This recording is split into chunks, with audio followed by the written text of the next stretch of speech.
Welcome to Old Man Sports Talk, and I'm your host, Old Man Nate. Man, it's been a couple week about a couple weeks since I've been able to get on here, and really appreciate you guys being patient with me. Had some technical difficulties, but we seem to got that work out. So here we are. We're back at it, and again, like I always, want to give a shout out to HXC Gaming. Go check them out on YouTube at HXC Gaming, and then also for Tumblr, A and K Engravers.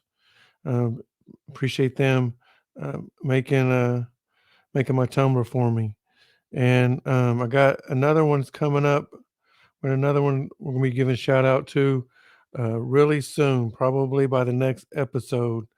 I got who uh, somebody else going to help out along the show. I'm not really going to tell what it is, but you'll hear that real soon. Hey, if you're joining, leave a name in the comments so I can give you a shout out. Appreciate everybody that likes to call in. We really appreciate you guys joining us live when we do this. Also, you can see I got me a hat. Got my hat made. Old Man Sports Talk hat. They'll be online really soon if you want one.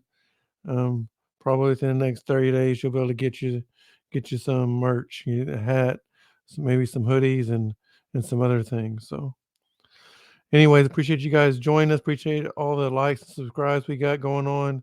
Um, we got some videos that are getting out there pretty good, and I appreciate all the support. Really do. So today's episode is really, you know, a hot topic in this area that I live in. I live in Oklahoma, and so the closest football team that we have, a professional football team, I should say, is the Dallas Cowboys. So they they are the hot topic around here. I'm pretty sure they're hot down in Dallas. They're definitely hot around here. Um, what do we do, or what do they do? What do the Dallas Cowboys do with Dak Prescott? I mean, is he the man? Is he the man for the future? Is he the man of the team? Or do they need to move on and find somebody else? I mean, if you look at just history since Troy Aikman has left, which was dang near 30 years ago, um, there has not been a team for the Dallas Cowboys team that has really competed for a championship. There's some good teams, like this year's team, really good on defense. Now there was a couple games where they didn't look so good, but for the most of the season, their defense looked really good.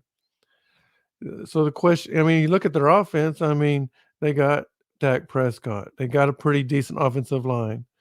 They've got Schultz at tight end. They actually got a couple other tight ends they plug in also that do just as good. They've got uh, um, why can't I think of his name? Help me out. The dang running backs. I'm just didn't prepare. I don't know why I can't think of his name, but they got Pollard, the backup, who I think is the better running back. Ezekiel Elliott, that's his name. So they got Ezekiel Elliott and Pollard, two good running backs. And this day and age, you do need two running backs. It's really hard to get to the Super Bowl with just one running back. And then you got receivers. They got CeeDee Lamb. They got rid of uh, um, Amari Cooper because they thought you know, some other receivers would do the job, and they didn't do bad. But offensively, the Dallas Cowboys are good enough to uh, get the job done. Now, there's some other good offenses out there too, but they've got the pieces. So, what's the issue? Why why can't they get over the hump? Well, like any team, I think that it all starts with the quarterback, and I just do not think that Dak Prescott is good enough to get the Dallas Cowboys to the Super Bowl. So where do I come up with it? Why do I think that? Well, let's just look at some numbers here. Dak Prescott, he threw for 2,860 yards this year, had a 66.2 uh, completion percentage. He threw for 23 touchdowns, but he also threw 15 interceptions. By the way, that those 15 interceptions were tied for most in the league. Okay. He had a QB rating of a 91.1 and he was sacked 20 times. But here's the thing, he only played 12 games this year. He missed 5 games for injury. So again, as I mentioned earlier, he had 15 interceptions in 12 games. That's 1.25 interceptions a game. He also threw for 1.91 touchdowns a game, and he threw for 238 yards per game. So, you know, he also in those 12 games he went 8-4. Not too bad. Not too bad. But if he would have, cut down the interceptions, they probably go 10-2, maybe 11-1. So the interceptions is what really kills the Dallas Cowboys and what makes Dak Prescott look really bad. So I mentioned earlier he missed 5 games for injury. So who replaced him? Who was the quarterback the Dallas Cowboys when Dak Prescott was hurt? Well, it was Cooper Rush. Cooper Rush was the quarterback. And let's look at his numbers. He threw for 1,051 yards. He had a completion percentage of 58. He only threw for 5 touchdowns, but he only threw 3 interceptions also. He had a QBR rating of 80. He was sacked 7 times, and again, he only played 5 games. So his average of yards per game was 210. So his yards or everything, his numbers looked less, didn't weren't wasn't as good as Dak Prescott. And even a 5-3 is not great. 5 to touchdown, 3 interceptions is not great. But he is averaging less than 1 interception a game, unlike Dak Prescott, who's averaging 1.25 per game. Here's the bigger thing, though. He went 4-1, and including he beat the Cincinnati Bengals, who is in the AFC Championship right now and played in the Super Bowl last year. He beat 2 division rivals in the New York Giants and the Washington Commanders. And by the way, both of those games he won pretty easy. Now the Cincinnati game was close, but the Giants and the Commanders he won by double digits. And then he beat Tennessee, and he lost to the Philadelphia Eagles, who at that time was undefeated. When he lost, Philadelphia was undefeated, and they went on to win the NFC. So wasn't like it was a terrible loss, and only lost by a touchdown. So again, it was not a terrible loss, and that was right when, in fact, there was actually a lot of pressure on him because they were already talking about, well, Dak going to be back next week, but if Cooper come out and win this game, then people are going to be like, well, maybe we don't need it. Maybe we just need to keep Cooper in there. And I do believe that if the Cowboys had beat the Philadelphia Eagles, that Cooper Rush would have stayed probably the quarterback for the remainder of the season. It'd have been tough to take him out after that. So, but he lost. It was a close game. Best defense he played up to that point, and he threw 2 or 3 interceptions in that game, so he didn't play great. So there was cause to replace him, and that's what they did. So, um, what is it that the Cowboys are gonna do now? You got a quarterback that is, I mean, you're paying 30 million a year to, and you got a guy, and I didn't look up how much Cooper Rush is getting paid, but it's not anywhere near in that ballpark, not anywhere close. So, um, what about, do the Dallas Cowboys pick up some free agents? Pick up a free agent quarterback. Well, let's look at some of the quarterbacks that are gonna be free agents in the offseason. We got Baker Mayfield, Sam Darnold, Teddy Bridgewater, Daniel Jones, Case Keenum, Jacoby Brissett, Mike White, Taylor Heineke. Any of those guys, maybe? No? What about these guys? How about Tom Brady? How about Jimmy Garoppolo? How about Geno Smith? How about Lamar Jackson, Tyler Huntley, and Gardner Minshew? Now, those last two I know didn't sound like much compared to the other ones I just named, but when they have played, they've looked pretty decent. We're going to give you some numbers on those guys too. So I don't have no numbers for Tom Brady. I don't need no numbers for Tom Brady. He's the GOAT for what he did this season. But I will tell you this: he did finish the league, even at his age, finished the league third in passing. Third in passing. The only quarterbacks that were ahead of him were Patrick Mahomes and I forget the other one, but it wasn't, believe it or not, it was not Joe Burrow. Joe Burrow finished fifth.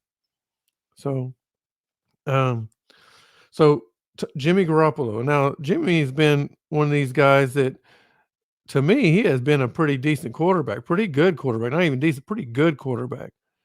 And for some reason, the San Francisco 49ers have just not really wanted him around. So I'm not sure if there's something going on in the locker room or for some reason they don't like him. I don't know. But, if big controversy in the offseason about trying to shop him, and, he had a lot of money on his contract. Nobody wanted to pick it up. And that's going to be the same thing with Dak Prescott, especially here in a little bit. I'll get to numbers with you. But nobody wanted his contract. Okay. Especially for 1 year, right? He's an unrestricted free agent now. So, now it was a good thing though that the 49ers did sign him back. They restructured his contract, signed him back for 1 year because um, Lance, what his name, the quarterback for the 49ers, he ended up getting hurt first game of the season, I believe it was, or second or third game, something like that. I was thinking it was him that got hurt, but it was actually Prescott that got hurt in the first game of the season. So, and then Garoppolo came in until he got hurt. And then, of course, Brock Purdy took him the rest of the way. But um, Garoppolo's numbers were really good. He threw while this season before he got hurt, he threw for 2,437 yards, had a 67.2 completion percentage. He threw 16 touchdowns to only 4 interceptions, had a 103 QBR rating. He did get sacked 18 times, and he only played in 10 games. So really the number that's out of whack there is the sacks. And he's got a pretty good offensive line. So I'm not really, Brock Purdy ain't getting sacked a lot. So I'm not really sure what the issue was there.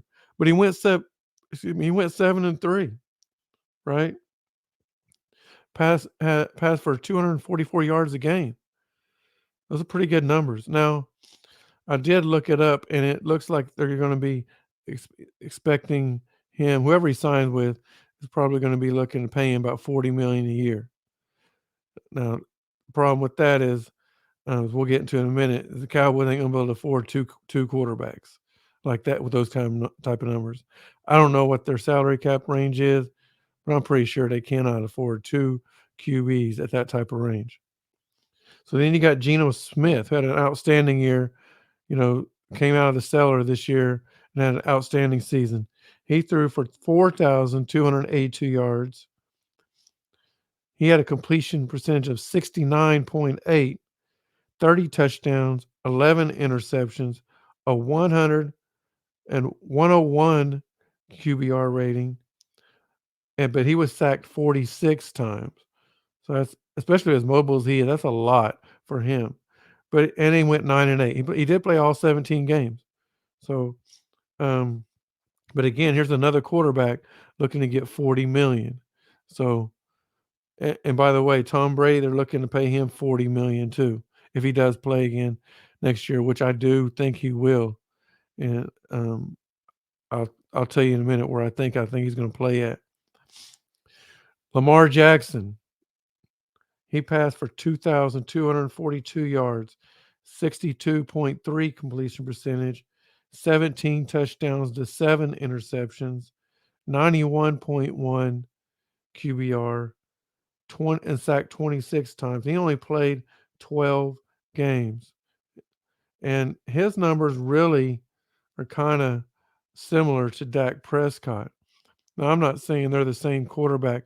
I think Lamar Jackson's proven himself more than Dak Prescott has. But you're not, and there's another 40 million a year guy. You're just not going to, you can't afford those guys, and you're not getting really on a field wise, you're not getting much improvement. Now, maybe winning wise, you're getting more improvement, but not much more. And he's been hurt a lot. Just don't know if you really want to risk that. So that brings me to two guys at the bottom. Tyler Huntley. He only played in 5 games this year, replacing Lamar Jackson. He only threw for 658 yards and 2 touchdowns, 3 interceptions. They ran the ball, including with him, ran the ball a lot more than they did throw it. So he and then Gardner Minshew, he was really impressive. He only played 2 games. He threw for 663 yards. That's 332 yards a game. But he only had a completion percentage of 57.9. Not as good as we'd like. And he only threw for 3 touchdowns along with 3 interceptions. So he threw the ball a lot, but he wasn't very efficient with it. Had a QBR of 83.4, so not terrible. And he was sacked 6 times, but all 6 of those was in one game. He only went 0-2. So now one of those losses was the Dallas Cowboys, and he almost beat them. Cowboys only won by a touchdown. So both when the Cowboys and the Eagles played each other, the team that lost had their backup in. So that's kind of ironic. So do any of those feel like worth paying the money for? I mean, you would like to see, Jimmy Garoppolo, you'd like to go get. Geno Smith, you'd like to go get. But can you afford them? No. Well, what about we just drop Dak Prescott? I mean, we're tired of him. Let's just drop him. Well, here's the problem with that. On March 20th of 2022, not this year coming March, but this last March, with Dak being on the roster, it guaranteed him his 2023 salary. And that 2023 salary, where's it at? I got it wrote down. Oh, 31 million. So they're going to pay him 31 million. So you're not going to, if you'd cut him, you still got to pay. It's guaranteed. So all 31 of that is guaranteed. So even if you cut him, you still got to pay that money. So they're not going to go pick up one of these other guys. Well, what about next year, 2024 season? So if Dak Prescott is after 5 days is still on the roster, the 2024 roster, then he's guaranteed 29 million plus an additional 5 million for being on the roster. So that's 34 million guaranteed. He's also got a no tag clause, so they can't do a franchise tag on him. And he's also got a no trade clause. So that doesn't mean he can't be traded. It just means he has to agree to the trade and where it is. The stipulations have to be right for him. So unfortunately, it looks like, well, it depends who you are or where you sit at. I don't know. I say unfortunately, but right now, it looks like Dallas and Dak are stuck together at least for the next year, maybe 2 years. Now, 25 and 26 season, even though he's on contract, those are a little more open. There's going to be some things done on those contracts, so or on those years. So it looks like Dak is going to be a Dallas Cowboy for at least 2 more years, and we'll see what happens. Who knows? Maybe he can get over the hump, but he's looking a lot like Jameis Winston. Remember that one year that Jameis Winston threw for 30 touchdowns, but then he also threw 30 interceptions? That was his last year as a Tampa Bay Buccaneer. And then, oh no, it wasn't his last year as a Tampa Bay Buccaneer. It was the last year starting as a Tampa Bay Buccaneer because then Tom Brady came in and Jameis Winston sat on the bench and won a Super Bowl ring, was sitting on the bench. So then he went to New Orleans where he sat a year behind Drew Brees, and he looked great the year after that year, and then until he got hurt, and he just hasn't been the same since, and probably not going to get much of a chance. So I also said where I think Tom Brady ends up next year. So if you kind of remember back to when Tom Brady was a free agent leaving the New England Patriots before he signed with the Tampa Bay Buccaneers, there was a lot of talk about him being at that time it was Los Angeles Raider, now it's Las Vegas Raider. Now they have a different head coach, but I think they still got a pretty good team. And then what's ironic is during that time, there was no QB controversy. Derek Carr was the quarterback for the Raiders. But now there's a little bit of, I wouldn't say controversy, but we don't know what the Raiders have planned to do. Are they going to move forward with Stidham, or is Derek Carr going to be the quarterback? Because the last 2 or 3 games of the season, Derek Carr was on vacation. He didn't even suit up. They said that we're going to play Stidham the rest of the season and see how he can do. And so my thoughts are Tom Brady might be wearing the silver and black. I don't know if that team is good enough to get to the Super Bowl, but let me also say this. When he went to Tampa Bay, that team was not good enough to go to the Super Bowl either. And then they started picking up other free agents that wanted to win a Super Bowl, and they ended up winning it. So I definitely could see it's kind of like LeBron James thing, right? Remember when he went to Miami and back to Cleveland? You got these old free agents, and actually he tried to do it with the Lakers too. It just didn't work out. But uh, he gets these old free agents that want to win a ring just to play some key roles. That's what the Buccaneers did, and I believe if he was to sign with the Las Vegas Raiders, that's what they would do too. I mean, they've got some good players. They got one of the best running backs in the league in Josh Jacobs.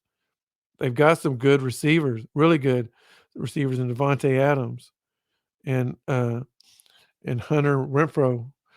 And then they've got a couple really good tight ends, actually, Wallner, and then they had another one step in. I can't think of his name.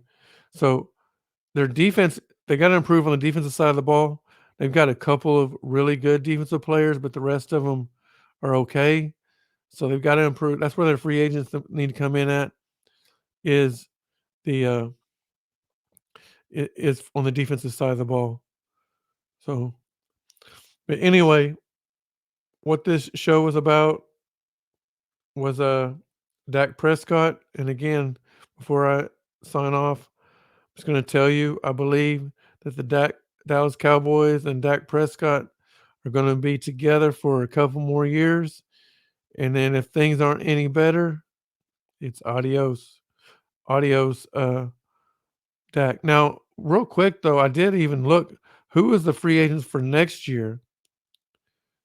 Would there be one worth because remember I said if he's on the active roster in day 5. So, what if they cut him? They don't have to pay that money. Now they gotta pay I think there's probably some guaranteed, I couldn't really tell how much, but, um, it and maybe 29 of it was guaranteed because it was 29 plus 5 if he's on the active roster. So what's the extra 5 worth, right? So here's the free agents that'll be the quarterback free agents in 2024 class, and there's not a lot. There's really not a lot. It's Kirk Cousins, Matt Ryan, Ryan Tannehill, Jameis Winston, who I was mentioning a while ago, Marcus Mariota, Joe Burrow, Mitch Trubisky, and Jalen Hurts. There's only 2 there's only 2 of those quarterbacks that I'd be willing to go pay some money for. And those 2, I don't believe are leaving the teams they're at now because they're both those 2 teams that's Joe Burrow and Jalen Hurts, by the way, and both those quarterbacks are still in the playoffs right now, playing their conference championships, and probably or very well could be meeting up in the Super Bowl. So and Joe was there last year. So, especially if Joe makes it again this year, why would he even want to go or look at somewhere else? He's been getting to the Super Bowl. Even if he doesn't win it this year and goes 0-2, he's been getting there. He just got to get a little bit better. Got to get over the hump. And then Jalen Hurts, he would have got to the Super Bowl. So why would he want to leave and go somewhere else? So I don't think either one of those guys are going to look anywhere else. And both those guys, I looked at how much the only 2 actually it gives you a little projection of how much some of the quarterbacks would be, worth, and the only 2 quarterbacks that had a projection of money was those 2 of Joe Burrow and Jalen Hurts, and both of them was at $44,000,000 a year. So, that's another $15,000,000 than what you're expected to pay Dak Prescott. So, it might just be better to wait another year, and I don't know who will be the free agents in 2025. That's something I should have looked up, who would have been the free agent 2025 and 2026 to see who we would, who they would wanna pick up. But right now, Dallas and Dak, looks like y'all stuck together like peas in a pod for a couple more years. Alright? Well, I hope you enjoyed this video. If you did, please like and subscribe. Please share. Please share the video to all your friends. And I hope you enjoy it. And next time, if you have anything you would like me to talk about, please email me. My email is right there on the bottom of the screen. Just email me and hey, old man Nate, what's your thoughts on this? What's your thoughts on that? And I'll definitely give you my thoughts. So, anyways, thanks again for watching. Hope you guys have a good evening and God bless.